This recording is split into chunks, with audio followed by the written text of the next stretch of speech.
Hi, church. Happy Friday. Welcome to today's digital devotion. Recently, Pastor Jacob and I were at a conference up in Northern California for UCC clergy, and a devotion was offered for us that involved the paintings of Georgia O'Keeffe.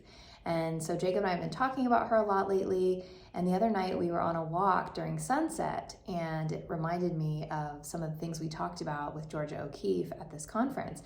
And so I looked up one of the letters that she wrote to her best friend, Anita Politzer. I'm not sure if anyone is familiar with them. They were best friends. Anita was a photographer in New York, and their correspondence is actually published in a book that you can check out if you're interested. But I wanted to read this excerpt because I thought it was so beautiful. Georgia wrote, "Tonight I walked into the sunset to mail some letters. The whole sky, and there is so much of it out here, was just blazing, and gray-blue clouds were riding all through the holiness of it, and the ugly little buildings and windmills looked great against it." I love that idea that she's so captivated by the Southwest and the changing of the seasons and the sky, and it is holy to her. And it made me think that this season of life is very holy. All seasons of life are holy, but of course Lent is a special season in the life of the church that's set aside to think about holiness and faith and go deeper within ourselves to examine our spiritual practices. And at the same time, there's a lot of holy transformation happening in nature that we're witnessing right now. So of course, spring is upon us. We just had daylight savings time, spring forward, and so we're seeing more daylight right now. We all experienced the spring rains that were so heavy this year, and now we're watching new life come back through the greenery of nature. And it's just a really special time of year as we prepare our hearts for the magic of Easter and the resurrection. And we also watch the world come back to life after winter.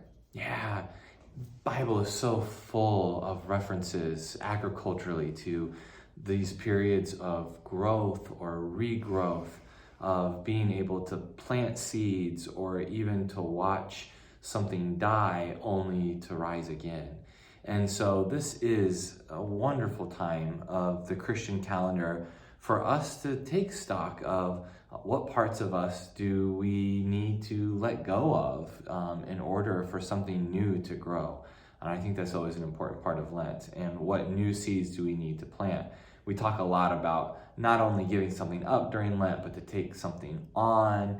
And so I think that's a beautiful part of this imagery from Georgia O'Keeffe is, in order to be able to appreciate the beauty and wonder of God's creation, we have to be in the right mind frame. We have to have the right eyes open. I don't just mean that physically, but spiritually, in order to be able to really take stock and allow it to change us. So being able to look inward and to figure out what it is that we need to take on or give up, and then to use that spirituality then to appreciate God's wonderful creation.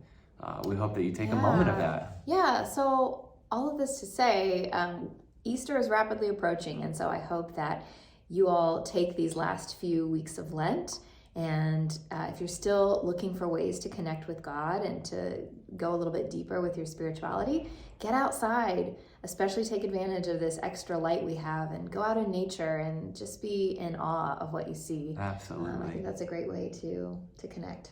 Great, and we can't wait to see you on Sunday as we continue our Lenten journey. We'll see you then.